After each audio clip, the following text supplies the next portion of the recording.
Hi everyone, welcome to my channel. My name is Peter Sisile. In this video I'm going to be talking about how you can get a fully funded scholarship and admission with either a low GPA or if you have higher national diploma HND. So if you're interested in any of this content, make sure you watch this video till the very end. I know a lot of people are a bit skeptical. Maybe your GPA is low. I'm going to be sharing with you about 5 to 10 things you can do to improve your chances of getting admitted into one of the Canadian universities in the US, or if you want, UK or Australia, is going to apply to all of these universities and in all of these countries. So what exactly is a low GPA? Now, if you are, let's say, on a 5.0 scale, consider 4.5 to 5.0 is going to be considered very good GPA, and then between 3.5 and 4.49 is going to be considered as a good GPA, and then 3.0 to 3.49 is going to be considered as a low GPA, and then 2.5 to 2.9 is going to be considered as very low GPA. Okay, and then on the 4.0 scale, 3.5 to 4.0 is considered to be a very good GPA, and then 3.0 to 3.49 is considered a good GPA, and then 2.5 to 2.9 on the 4.0 scale is considered as a low GPA, and then 2.0 to 2.49 is considered as a very low GPA. Now, so the very first thing that you can do is to do a credential evaluation. So a credential evaluation basically means sending your transcript, either your BSc transcript or your HND transcript, to an external body that is going to evaluate your transcript, probably on a course by course, basis and all that. The reason is because, especially those that have HND, most of the Canadian universities and United States universities, they don't really understand what HND is, right? So they just consider it as a diploma only. But it's a 4 years program, right? So if you evaluate that, it's mostly going to be equivalent to a bachelor's degree, technically, mostly in the US, but you can also do that for Canada as well. So what do?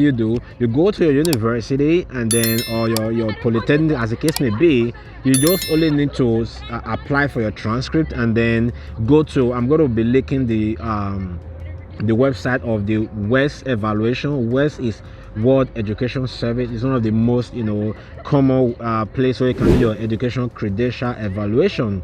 That way, they are going to let you know that this particular HND is equivalent to a bachelor's degree, because you're going to combine your HND and your ND, both of them together, and then they classify it together to be equivalent to a 4 years bachelor's degree.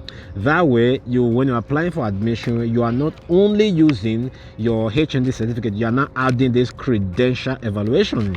And then if you have a low GPA, do you know that if you actually do, let's say you got let's say 3.0 out of 5.0, okay, do you know that sometimes if you actually do a credential evaluation, sometimes, or majority of the times, your GPA actually becomes higher than you had in your transcript. So do it to do a credential evaluation. This is specifically for those that have low GPA, because it's really going to improve your chances and increase, most likely, your GPA, such that when you are emailing a professor, you can always attach your transcript and your educational credential evaluation, just to let them know that, hey, my GPA is high. Okay.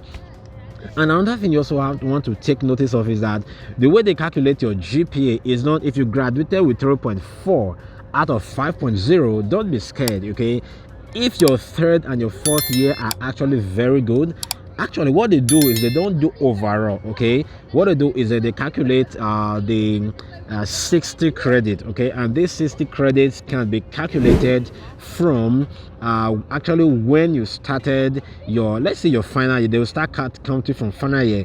If you did, let's say, 10 courses in your final year, and it's about 30 credits, and then in your third year you did, let's say, 15 courses, and it's about another 30 credit. They're just going to calculate those fourth year and your third year to calculate your GPA. So overall is going to be higher. So don't lose hope if your GPA is less than 3.5, but you really have to make sure that your third and your fourth year are really, really good. Okay.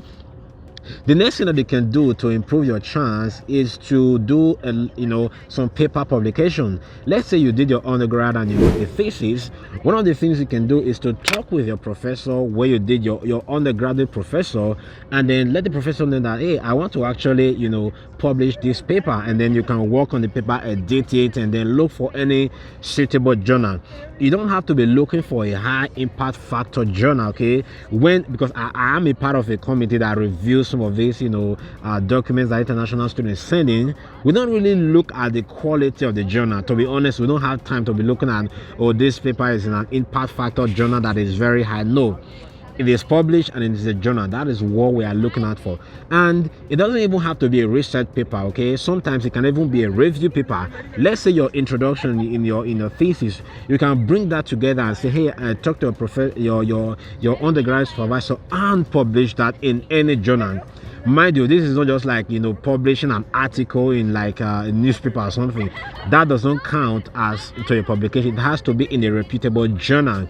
Because I was having a conversation with the professor the other day, and the professor mentioned that, well, if a student is coming with a low GPA and the student demonstrates that they've written have a publication, they're actually going to consider that, okay? So I'm actually at my university today, so in case you hear like a background noise, so don't be distracted. I just wanted to do a video out there. It's kind of already getting dark, so just enjoy the video and enjoy my surrounding. Very beautiful university at the University of Alberta. So the third thing that you can do to improve your chances is to actually get relevant work experience, okay? If you want to, let's say you study biochemistry and you are thinking about doing a master's, one of the things you can do is, if you can get into a research, if you can get a job as a research assistant, as a lab analyst, quality control, and they do some of this science related stuff, you're going to add all of these things to your resume or your CV, so that when you apply for admission, you're not going to show to that professor that you actually have a lot and lots of experience in whatever they are doing. So I was saying, look at the course you want to do, and then look for relevant work experiences in that. It can be an internship, it can be even though it's a non-paid position, as long as you are getting those relevant experiences, it's really going to be beneficial for you. The fourth thing that you can do is to really have a very detailed CV, okay? Don't just put name, your education, and then that's all. Things like the course that you the project that you did in your undergrad, if you've done any presentation, if you belong to any professional body, pack all of these things in your CV. Any experience that you have, if you have certain skills, just put those skills in your CV. If you have any volunteering or any leadership position that you've had, put that in your CV. It's really going to help improve your chances. The fifth thing you can do is to write the GRE, the Graduate Record Examination. This mostly applies to US schools, but some schools in Canada, if you write GRE, they are also going to consider that, and then it's going to improve your chances. And then with the GRE, they will say that, oh, even though this person have a very low GPA, with this Graduate Record Examination, it shows that this person have improved their chances. And another thing, the sixth thing that you can do if you have a low GPA and you want to be able to get a fully funded scholarship, is to write a very strong statement of purpose or letter of explanation, as the case may be. This is going to be especially when applying for your admission. Make sure you take a lot of time to write so much detail in your letter, in your statement of interest or letter of interest or statement of purpose, as the case may be. That way you show that even though you have a low GPA, you actually know what you're doing. I do have a template for SOP. So if you want to know more about SOP, there's going to be a link to my website. Just contact me through my website. I'm going to send you sample of this letter statement of purpose to help you.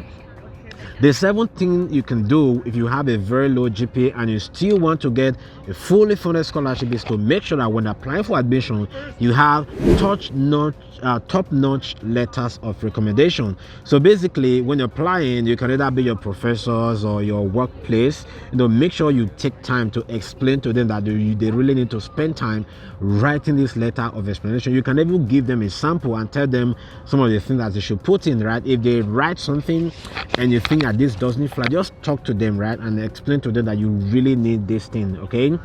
And then the eighth thing you can do if you have a low GPA and you want a fully funded scholarship is to apply for a less competitive university. I know a lot of people, if you have low GPA and in Canada you are thinking about applying to the University of Toronto, or you are thinking about applying to McGill University, which are like the top two, or University of British Columbia, because most of these universities, they are not really going to, you know, bend their rules in terms of what they require, because they are going to say that GPA is their GPA, that 3.0 out of 4.0 is what they require, and they are going to stick to that. So apply to less competitive universities, you know, universities like Memorial University of Newfoundland, University of Saskatchewan, you know, Dalhousie University, you know, University of Guelph, you know, some of these universities, University of Manitoba, University of Winnipeg, they are not very competitive, but they are still competitive. So make sure you follow these steps in order to apply.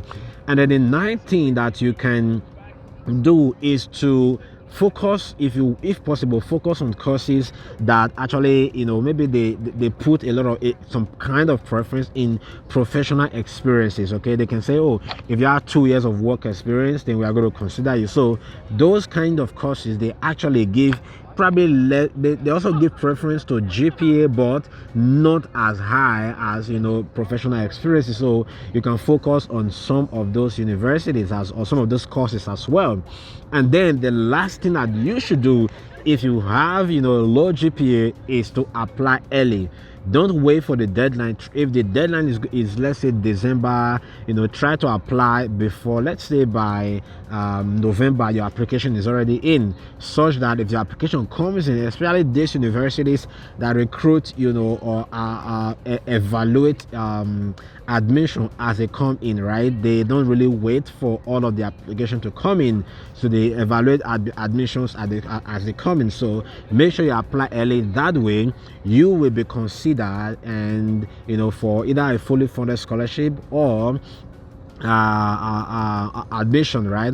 And one other thing that, especially, I know, you know, sending emails to professor can be a problem that a lot of people think about. So when you put all of these things together, evaluate your credentials, and then do your paper publication and have a detailed CV, and you contact the professor and explain to them, most of them might be ready to consider it. So that's going to be the end for today. I am going to link have a link to other videos on my channel. Make sure you watch, you know, them so that you can learn more about how to school in Canada.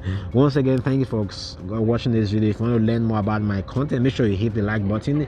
It's really going to help the YouTube algorithm recommend this video to other people, and also subscribe as well, so that more and when new videos are released, you'll be the first person to get notified. So once again, thank you for watching this video. I'll see you in the next video.